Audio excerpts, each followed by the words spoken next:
नमस्कार, आपका बहुत बहुत स्वागत है। मैं हूं आपके साथ वर्षा शर्मा और बुलेटिन की शुरुआत मुख्यमंत्री योगी से, जहां पौड़ी गलवार से बड़ी तस्वीरें सामने आई। उत्तर प्रदेश के मुख्यमंत्री योगी आदित्यनाथ और उत्तराखंड के मुख्यमंत्री पुष्कर सिंह धामी ने पौड़ी गढ़वाल जिले में स्थित यामकेश्वर महादेव मंदिर में पहुंचकर विविध पूजा अर्चना की। दोनों नेताओं ने प्रदेश की सुख समृद्धि और जन कल्याण की कामना की है। मंदिर परिसर में इस दौरान श्रद्धालु की भीड़ और सुरक्षा के विशेष इंतजाम देखने को मिले। इसके बाद मुख्यमंत्री योगी आदित्यनाथ ने गुरु गोरखनाथ राजकीय महाविद्यालय में ओपन जिम का उद्घाटन भी किया।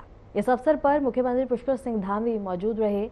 दोनों मुख्यमंत्रियों ने कहा कि सरकार का लक्ष्य युवाओं को स्वस्थ जीवन शैली के लिए प्रेरित करना है और उन्हें खेल और फिटनेस सुविधाओं से जोड़ना है।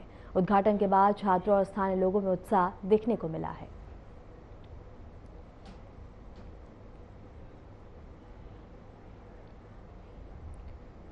तो वहीं लखनऊ में बड़ा एक्शन। डिप्टी सीएम बृजेश पाठक ने 5 डॉक्टरों को बर्खास्त और 16 अधिकारियों पर कार्रवाई की है। उत्तर प्रदेश में लापरवाह स्वास्थ्य कर्मियों पर डिप्टी सीएम बृजेश पाठक ने कड़ा एक्शन लिया है।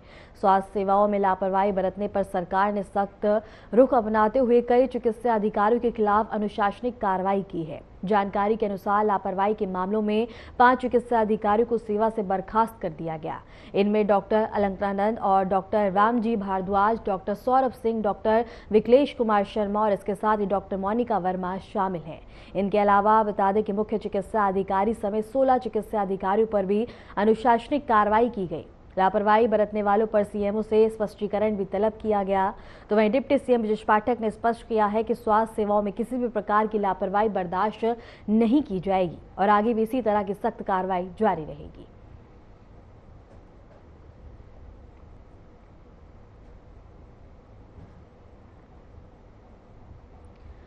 लखनऊ से बड़ी खबर है, जहां महिलाओं को न्याय दिलाने में यूपी सबसे आगे। इसके साथ ही बता दें कि एनसीआरबी की 2024 की रिपोर्ट में बड़ी उपलब्धि यहां हासिल हुई है। यूपी में बता दें कि अगर बात करें तो 76.6% दर्ज किया गया है। अन्य राज्यों की तुलना में आंकड़ा सबसे बेहतर है।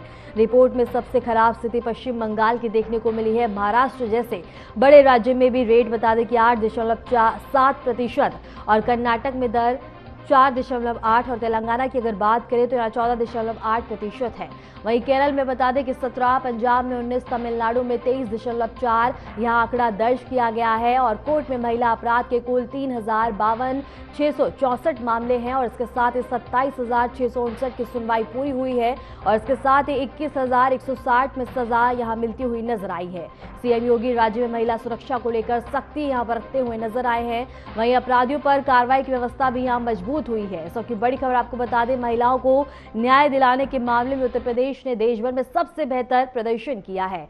राष्ट्रीय अपराध रिकॉर्ड ब्यूरो की रिपोर्ट में बता दें कि यह बड़ा खुलासा हुआ है। रिपोर्ट के अनुसार उत्तर प्रदेश में अगर रेट की और आंकड़ों की बात करें तो 76.6% यहां आंकड़ा दर्ज किया गया है, जो अन्य सभी राज्यों की तुलना से सबसे अधिक है। इसके मुकाबले पश्चिम बंगाल में स्थिति सबसे ज्यादा खराब बताई गई है, जबकि महाराष्ट्र में यह दर 8.7% है। तो वहीं कर्नाटक में 4.8% है। वहीं अगर बात करें तेलंगाना की, जो 14.8% और केरल में 17% है। वहीं पंजाब में 19% और तमिलनाडु में 23.4% दर्ज की गई है। रिपोर्ट में बताया गया है कि देश भर में महिला अपराध से जुड़े कुल 3,052 और 6,064 मामले दर्ज हैं, जिनमें से 27,630 मामलों की सुनवाई पूरी हुई है। तो वहीं 21,160 मामलों में दोषियों को सजा सुनाई गई है। उत्तर प्रदेश के मुख्यमंत्री योगी आदित्यनाथ के नेतृत्व में राज्य में महिला सुरक्षा और न्याय व्यवस्था को यहां लगातार मजबूती प्रदान की जा रही है और कई सख्त कदम भी उठाए गए हैं। सरकार की ओर से अपराधियों पर लगातार कार्रवाई और न्याय प्रक्रिया को तेज करने की व्यवस्था को और भी अधिक प्रभावी बनाया गया है।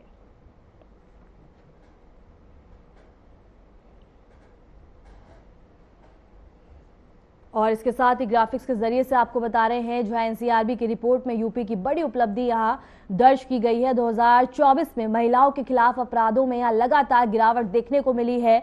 और इसके साथ ही बता दें कि अपहरण के मामलों में 62.8% की भारी कमी यहां दर्ज की गई है। 2023 की अगर बात करें तो 14,272 मामले और 2024 की अगर बात करें तो 5,306 मामले यहां दर्ज किए गए हैं। दुष्कर्म के मामले में भी बता दें कि यहां लगातार गिरावट देखने को मिली है और इसके साथ ही 3,209 रह गया है दुष्कर्म केस। और इसके साथ ही ग्राफिक्स के जरिए से आपको बता दें महिलाओं की हत्या के मामले में 4.8% कमी दर्ज की गई है और 702 से घटकर 668 पर यहां हत्या के मामले पहुंचते हुए नजर आए हैं। छेड़छाड़ और इसके साथ ही अन्य हमलों की अगर बात करें तो यहां पे बड़ी गिरावट देखने को मिली है और इसके साथ ही 9,453 से घटाकर बता दें कि 4,718 यहां दर्ज किए गए हैं। इसके साथ ही एंटी रोमियो स्क्वाड अभियान का यहां असर दिखता हुआ नजर आया है।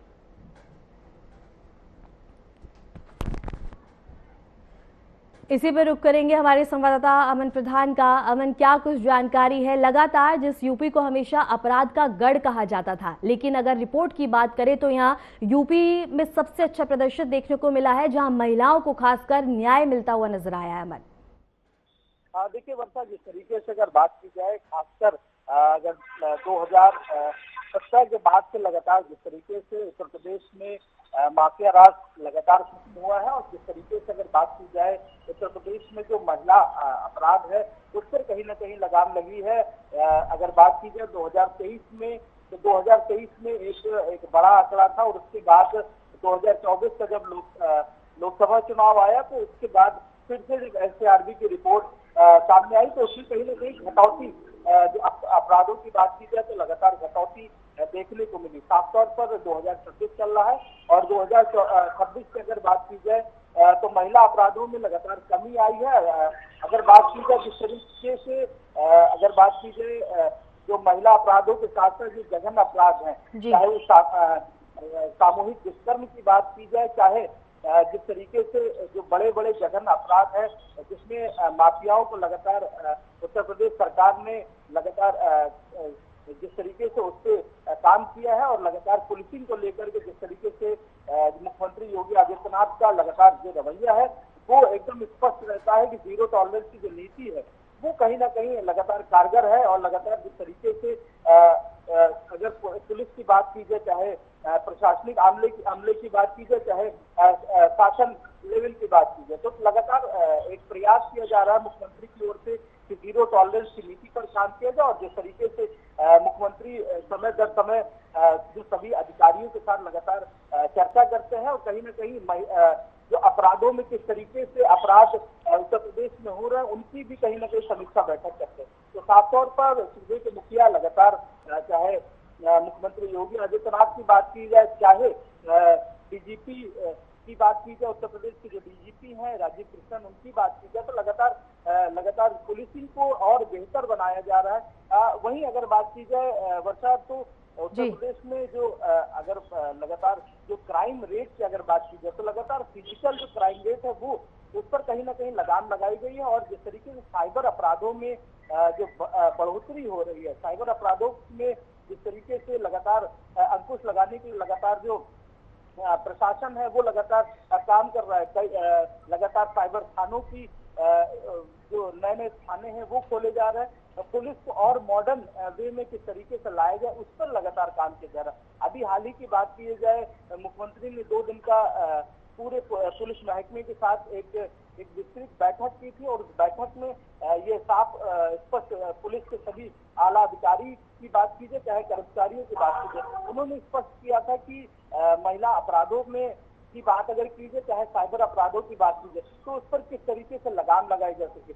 मुख्यमंत्री की ओर से जो सभी अधिकारियों की बात की जाए, चाहे जो तमाम पुलिसकर्मियों की बात की जाए, उनको निर्देश दिए गए थे और कहीं ना कहीं जो पुलिसकर्मी थे उन्होंने भी मुख्यमंत्री से तमाम बातें भी की। तो साफ तौर पर एक जो समरसता है मुख्यमंत्री की ओर से और पुलिस महकमे की ओर से, तो कहीं ना कहीं जो एक भाव है मुख्यमंत्री का अपने पुलिसिंग को लेकर के, तो कहीं ना कहीं इस तरीके की जो रिपोर्ट है उसमें उत्तर प्रदेश में जो अपराधों में घट रहा है अपराध, तो इसमें कहीं ना कहीं मुख्यमंत्री का एक अहम योगदान माना जा रहा है। तो साफ तौर पर लगातार जिस तरीके से उत्तर प्रदेश में क्राइम रेट कम हो रहा है, तो उसका कहीं ना कहीं श्रेय मुख्यमंत्री योगी आदित्यनाथ को मिलता हुआ नजर आ रहा है। जी अमन, बिल्कुल हमने जिस तरह से देखा है कि लगातार सीएम योगी आदित्यनाथ भी समीक्षा बैठकें करते हुए नजर आते हैं, कड़े निर्देश देते हुए नजर आते हैं, हमेशा बैठकें करते रहते हैं। लेकिन अमन, क्या कहा जा सकता है कि जिस तरह से यूपी माफिया मुक्त होता हुआ नजर आया था, तो क्या लगता है कि अब अपराध मुक्त भी होता हुआ नजर आएगा यूपी? देखिए, अगर बात की जाए उत्तर प्रदेश में तमाम एक बड़े बड़े नाम उत्तर प्रदेश में माफिया राज में नाम लिए गए, चाहे अतीक की बात की जाए, चाहे मुख्तार की बात की जाए, ये सब ऐसे लोग थे जिनका कहीं ना कहीं उनके ऊपर दर्जनों के साथ साथ कई जो जघन्य अपराधों में उनका कहीं ना कहीं शुमार होता था।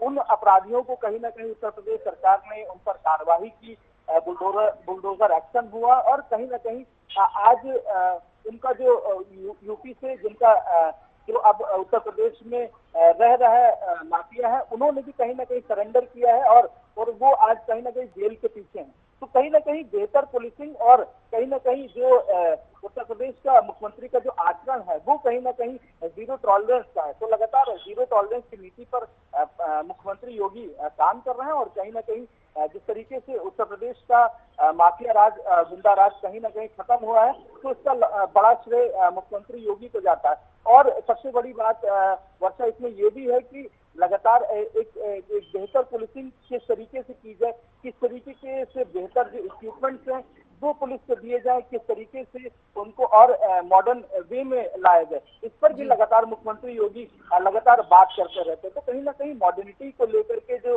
एक बड़ी मुहिम है वो लखनऊ मास्टरीज उत्तर प्रदेश पुलिस को वो दी गई है। तो कहीं ना कहीं एक बड़ा मैसेज है अपराधियों के सामने कि वो अपराध करने से पहले, कि कहीं ना कहीं मुख्यमंत्री का ये साफ कहना है, वो हर एक जनसभा में बोलते हैं कि अगर आपको अपराध यूपी में करना है तो अगले चौराहे पर यमराज खड़ा है। तो साफ तौर पर उन जो माफिया है, चाहे वो किसी भी कुछ से आते हो, तो उनके लिए साफ मैसेज है कि अगर आप उत्तर प्रदेश में कानून व्यवस्था का खिलवाड़ करते हैं, तो कहीं ना कहीं जो उत्तर प्रदेश का जो पुलिसिंग है वो इतनी मॉडर्न हो चुकी है कि वो आपको अगले चौराहे पर पकड़ लेगी। तो कहीं ना कहीं इस तरीके मॉडर्निटी जो पुलिस है उसमें एक बड़ा बदलाव देखा गया, और बड़े बदलाव के साथ कहीं ना कहीं इसका जो सबसे बड़ा श्रेय है वो मुख्यमंत्री योगी आदित्यनाथ को दिखता हुआ नजर आ रहा है। ठीक है, मैंने आपका बहुत बहुत शुक्रिया हमारे साथ जुड़ने के लिए, तमाम जानकारी साझा करने के लिए। रुक करेंगे अगली बड़ी खबर की ओर। यूपी में नया प्रशासनिक आदेश यहां देखने को मिला है, एमपी एमएलए को मिलेगा विशेष, और इसके साथ इस वक्त की बड़ी खबर हम आपको बता दें, जहां यूपी में नया प्रशासनिक आदेश देखने को मिला है। एमपी एमएलए को मिलेगा विशेष सम्मान और अफसरों को हाथ जोड़कर देना होगा सम्मान। इस वक्त की बड़ी खबर आपको बता दें, फोन नहीं उठाना अफसरों का, बता दें कि अफसरों पर यहां भारी पड़ता हुआ नजर आएगा। मुख्य सचिव एसपी गोयल ने यह सख्त आदेश जारी किया है। इस वक्त की बड़ी खबर आपको बता दें, प्रदेश में अब सांसदों और विधायकों को सरकारी दफ्तरों में विशेष सम्मान दिया जाएगा। मुख्य सचिव बता दें कि एसपी गोयल की ओर से जारी निर्देशों के अनुसार अफसर और कर्मचारी जनप्रतिनिधियों के कार्यालय पहुंचने पर सीट से उठकर अभिवादन करेंगे और हाथ जोड़कर स्वागत करेंगे। साथ ही बता दें कि पानी पूछना और सम्मानजनक व्यवहार करना भी अनिवार्य होगा। जनप्रतिनिधियों के फोन कॉल का जवाब देना है, व्यस्त होने पर बाद में कॉल बैक करना जरूरी रहेगा। निर्देशों का पालन नहीं करने वाले अधिकारियों पर यूपी राज्य कर्मचारी आचरण नियमावली के तहत सख्त कार्रवाई की जाएगी। इस आदेश के बाद से प्रशासनिक हलकों में अब चर्चा तेज हो गई है।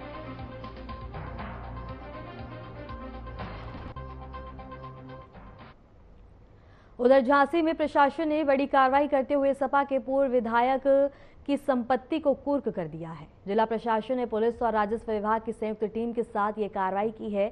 जानकारी के अनुसार पूर्व विधायक की करीब 24 करोड़ रुपए की संपत्ति को कुर्क किया गया। ये कार्रवाई कानूनी प्रक्रिया के तहत की गई और मौके पर पूरी टीम भी मौजूद रही। कार्रवाई के दौरान क्षेत्र में मुनादी भी कराई गई ताकि लोगों को इसकी जानकारी दी जा सके।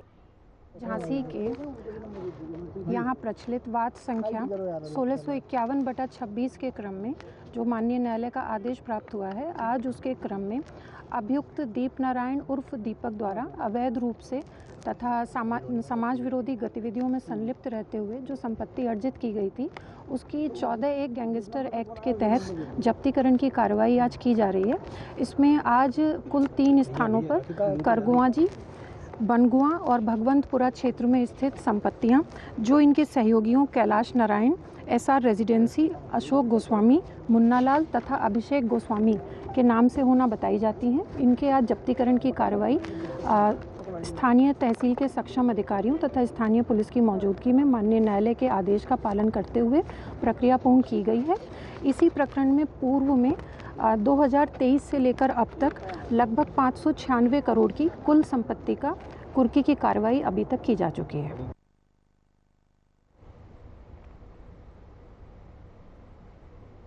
तो वही बता दें कि महाराजगंज में भारत नेपाल सीमा पर सक्रिय नशा तस्करी नेटवर्क के खिलाफ पुलिस को बड़ी सफलता हासिल हुई है। पुलिस ने एक अंतर राज्य ड्रग तस्करी गिरोह का भांडाफोड़ करते हुए बता दें कि पूरे मामले का खुलासा किया है और 2 तस्करों को गिरफ्तार भी किया है। कार्रवाई के दौरान उनके पास से बड़ी मात्रा में नशीली दवाएं बरामद की गई हैं और पुलिस ने आरोपी के कब्जे से 123 पीस नशीला सिरप और 960 प्रतिबंधित कैप्सूल बरामद किए हैं। इसके अलावा तस्करी में इस्तेमाल की जा रही बाइक, मोबाइल फोन और करीब 90,000 रुपए नकद भी जब्त किए हैं। पुलिस ने दोनों आरोपियों के खिलाफ NDPC एक्ट के तहत मामला दर्ज कर लिया है।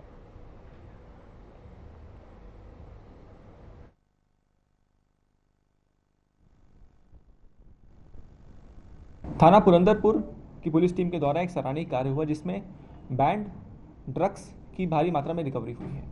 इसमें 2 लोगों की गिरफ्तारी सुनिश्चित की गई है जिनका नाम मुकेश पांडे और योगेश तिवारी है। इनके पास से हमें लगभग 123 पीस कोडीन सिरप बरामद हुए हैं, 960 डाईसाइक्लोमाइन हाइड्रोक्लोराइड, ट्रेमाडोल हाइड्रोक्लोराइड और एसिटामिनोफेन कैप्सूल्स भी बरामद हुए हैं। इसके अलावा इनके पास लगभग 90,000 रुपये कैश भी बरामद हुआ और इनके पास से मोटरसाइकिल भी बरामद हुई जिसमें ये लोग इस पूरी खेप को ले जा रहे थे। इसके अलावा कुछ मेडिकल स्टोर्स भी बरामद हुए हैं जो अन्य जनपद के बारे में भी जानकारी मिली है, जो अन्य जनपदों में स्थित हैं। कुछ नंबर्स डेवलप हुए हैं और जहाँ जहाँ सप्लाई करने जा रहे थे, जिस चेन में सप्लाई होने जा रहे थे, उनके भी हमें डिटेल्स मिले हैं। जल्दी आपको उसके खिलाफ भी कार्रवाई करने को मिलेगी। इन सभी बैंड ड्रग्स जो कि NDPS एक्ट में कवर्ड है। पीलीभीत में भ्रष्टाचार के खिलाफ बड़ी कार्रवाई सामने आई है। तहसील बता दें कि बिसलपुर क्षेत्र के बड़ेपुरा गांव की रहने वाली एक महिला ने जिलाधिकारी को शिकायत पत्र देकर आरोप लगाया था कि गांव में तैनात लेखपाल ने 5,000 की रिश्वत की मांग की थी। महिला के साथ साथ ग्राम प्रधान और अन्य ग्रामीणों ने भी लेखपाल के खिलाफ शिकायत दर्ज कराई थी। शिकायत में गंभीर आरोप लगाए गए थे कि लेखपाल द्वारा कार्य के बदले रिश्वत ली जा रही थी। जिलाधिकारी ने मामले को गंभीरता से लेते हुए तत्काल संज्ञान लिया और कार्रवाई करते हुए आरोपी लेखपाल धर्मपाल को निलंबित कर दिया गया। इस कार्रवाई के बाद से प्रशासनिक महकमे में हड़कंप मच गया। अधिकारियों का कहना है कि भ्रष्टाचार के मामलों में किसी भी तरह की लापरवाही बर्दाश्त नहीं की जाएगी और सख्त कार्रवाई जारी रहेगी।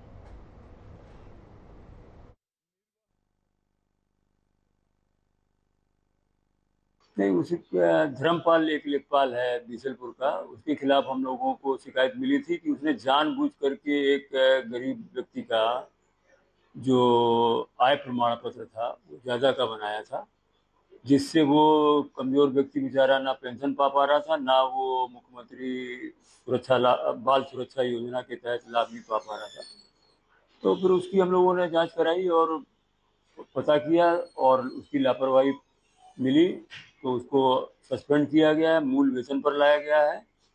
और लगातार शिकायतें मिल रही थी उसकी क्षेत्र में कि वो लोगों को परेशान कर रहा है। तो 0 टॉलरेंस की नीति में सभी को मैंने निर्देशित किया है, सभी SDM को, कि अगर इस तरह की कोई कार्रवाई मतलब इस तरह की कोई भी संज्ञान में आता है मामला, तो आप समझिए SDM भी उतने जिम्मेदार माने जाएंगे। तो हम लोगों ने बहुत कड़ी कार्रवाई की है लेखपाल के खिलाफ और ये सभी को एक चेतावनी के रूप में भी कहा है कि गरीबों का, जो गरीब व्यक्ति है उसका जरूर ध्यान रखें और जो भी प्रमाण पत्र बनाएं वो देख करके जांच करके बनाएं। ऐसा ना हो कि आंख बंद करके प्रमाण पत्र बना दिया जिससे वो लाभ से बेचारा वंचित हो जा रहा है। तो चूँकि वो व्यक्ति मेरे समक्ष आया था और मैंने स्वयं उसको फिर उससे बात की और जाँच कराई और जाँच में फिर सही बात मिली तो हम लोगों ने फिर उस पर लेखपाल के खिलाफ कार्रवाई की है, उसको सस्पेंड करवाया। पीलीभीत में जनगणना के प्रथम चरण की शुरुआत जिलाधिकारी द्वारा गणना फॉर्म भरकर की गई। इस अवसर पर गांधी सभागार में अधिकारियों के साथ एक गणना कार्यशाला का आयोजन किया गया। कार्यशाला के दौरान जनपदीय स्तरीय अधिकारियों ने पोर्टल पर अपने अपने गणना फॉर्म भरकर जनगणना के प्रथम चरण में सक्रिय भागीदारी निभाई। इसी क्रम में जनप्रतिनिधियों ने भी फॉर्म भरकर अभियान की शुरुआत में सहयोग दिया। जिलाधिकारी ने इस अवसर पर पीलीभीत की जनता और शिक्षित वर्ग से अपील की है कि सभी लोग गणना फॉर्म भरकर जनगणना कार्य में सहयोग करें, जिससे यह प्रक्रिया सफल और पूर्ण रूप से संपन्न हो सके। प्रशासन ने बताया कि अभियान जनगणना प्रक्रिया का महत्वपूर्ण हिस्सा है और इसमें हर नागरिक की भागीदारी आवश्यक है।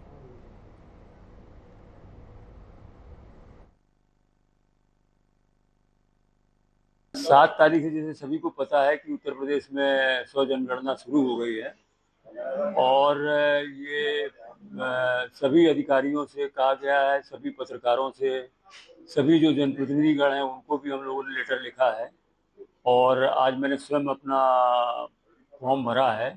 तो बहुत ही सिंपल है और मुश्किल से 2 या 3 मिनट लगता है पूरा एक डिटेल भरने में।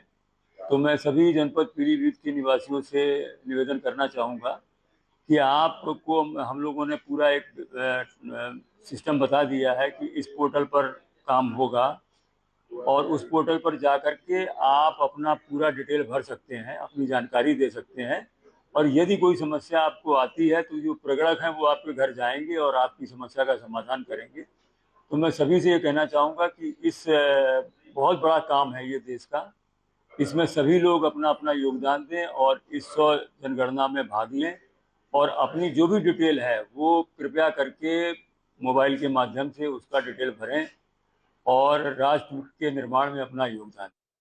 कानपुर में 146 करोड़ रुपए के बड़े फर्जीवाड़े का खुलासा हुआ है। बता दें कि पुलिस ने जजामऊ से गिरोह के सरगना महफूज अली उर्फ पप्पू छुरी को गिरफ्तार किया है। उस पर आरोप है कि गिरोह कम पढ़े लिखे मजदूरों के पैन कार्ड पर फर्जी कंपनियां खोलकर करोड़ों का लेन देन करता था। जांच में पता चला कि स्क्रैप और कसाई खाने की कारोबार का पैसा बैंक खातों के जरिए घुमाकर कमीशन पर कैश में लौटाया जाता था। पुलिस के मुताबिक परिवार के नाम बता दें कि अकाउंट इस्तेमाल किए गए, तो वहीं मामले में वकील फिरोज खान का नाम भी सामने आया, जिसे गिरोह का मास्टरमाइंड बताया जा रहा है।